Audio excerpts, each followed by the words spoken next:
ایک multi national company میں engineer ہونے کے باوجود مجھے پنجاب کے تقریباً ہر شہر میں ڈیوٹی کرنی پڑتی ہے اور اس کے ساتھ ساتھ لاہور کے نزدیکی شہر پرماننٹ میری ذمہ داری میں ہے۔ میرے فون کی گھنٹی بجی، دیکھا تو میرے دوست صادق کی کال تھی۔ صادق ایک سیکورٹی کمپنی میں جاب کرتا تھا اور مختلف کمپنیوں میں سیکورٹی گارڈ فراہم کرتا تھا۔ صادق میرا ہم نوالہ اور ہم پیالہ ہے۔ اس کی کال اٹینڈ کی تو کہنے لگا، ساحر ایک چھوٹا سا کام کر دے۔ میں نے کہا اگر ہونے والا ہوگا تو ضرور کروں گا۔ وہ کہنے لگا، یار ایک لڑکی ہے، شبنم نام ہے، میرے ایک جاننے والی فیملی سے ہے، یار اس سے انشورنس کروا لے، اس کا منتھلی ٹارگٹ پورا ہو جائے گا۔ میں نے کہا یار نہیں، انشورنس مجھے پسند نہیں اور میں ایسے چکروں میں نہیں پڑتا، سوری یار۔ پھر بولا چل اتنا کر دے کہ 2-4 دن اسے وعدے پر رکھ دے، تم انشورنس کرواؤ گے، بعد میں بے شک نہ کروانا، صرف 1 ہفتہ اس کو ہینڈل کر لے۔ میں بولا ٹھیک ہے، تم اسے میرا نمبر دے دو، میں ڈیل کر لوں گا۔ اس کی کال بند ہوئی تو کوئی 3 گھنٹے بعد ہی ایک PTCL نمبر سے کال آئی۔ فون اٹینڈ کیا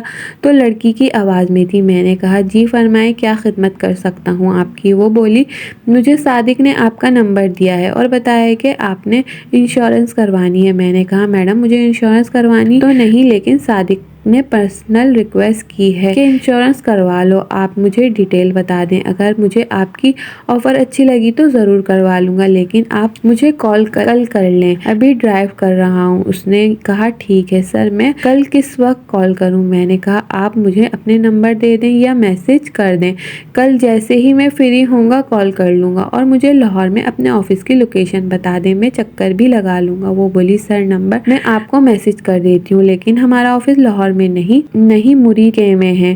میں نے کہا کوئی بات نہیں، میرا مرید کے چکر لگتا رہتا ہے، آپ مجھے اس کی لوکیشن میسج کر دیں، میں گزرتے ہوئے آپ سے مل لوں گا۔ یہ کہہ کر میں نے خدا حافظ کہا اور فون بند کر دیا۔ تھوڑی دیر بعد اس نے اپنے موبائل نمبر سے مجھے اس جگہ کا ایڈریس بھیج دیا۔ اگلے 2 دن میں جان بوجھ کر اسے کال نہیں کی اور چوتھے دن اس کی کال آ گئی۔ میں نے اس سے معذرت کی اور کہا کہ میں بہت مصروف تھا اس لیے بھول گیا ہوں۔ اس نے کہا سر پلیز آپ انشورنس کروا لیں، تو میں نے کہا میری انشورنس پہلے سے ہی کمپنی کی طرف سے ہوئی ہے، لیکن پھر بھی آپ کے آفس چکر لگا لوں گا، اگر اچھا پیکیج ہو تو ضرور کروں گا۔ مجھے اس کی آواز اچھی لگی اور آواز سے اندازہ ہوتا تھا کہ وہ زیادہ سے زیادہ 20-22 سال کی ہوگی، اس لیے میری دلچسپی بڑھ رہی تھی۔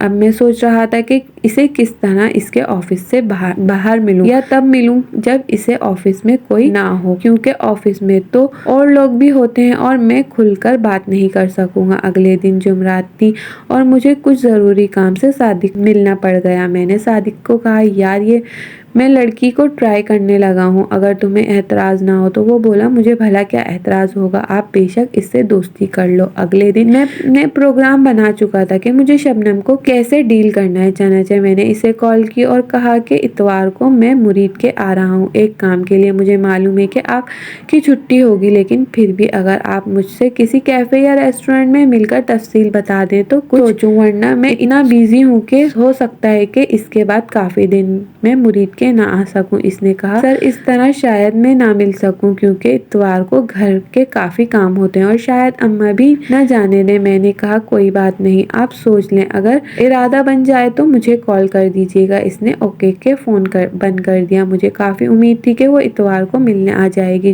جمعہ اس کی کال نہیں آئی، لیکن ہفتے کو آ گئی۔ اس نے مجھے بتایا کہ اس نے ماں سے کوئی بہانہ بنا کر آنا ہے، تو آپ پلیز آ جائیے گا۔ میں نے کہا ٹھیک ہے، آپ مجھے جگہ اور ٹائم بتا دیں کہاں ملیں گے، میں پہنچ جاؤں گا۔ اس نے مجھے ایک اسٹاپ کا نام بتایا اور کہا کہ میں وہاں سے آپ کو پک کر لوں اور گاڑی میں ہی آپ کو سمجھا دوں گی، کیونکہ مرید کے میں کوئی بھی ایسا اچھا ہوٹل نہیں ہے جہاں ہم بیٹھ کر بات کر سکیں۔ میں نے کہا شاہد ریگ سے مرید کے جاتے ہیں، مرید کے سے پہلے ایک ہوٹل ہے، وہاں ہم بیٹھ کر بات کر لیں گے۔ اس نے اوکے کر دیا تو میں نے کال بند کر دی۔ اتوار کو 2 بجے دوپہر میں نے شبنم کو مقررہ اسٹاپ پر پک کیا۔ میری توقع قبول صورت لڑکی تھی، آواز بہت کمال تھی۔ اسے پک کر کے اسی ہوٹل میں آ گئے جس کے بارے میں بتایا گیا تھا۔ ہوٹل میں اسے میں نے اپنی فیملی اور بچوں کی تفصیل بتائی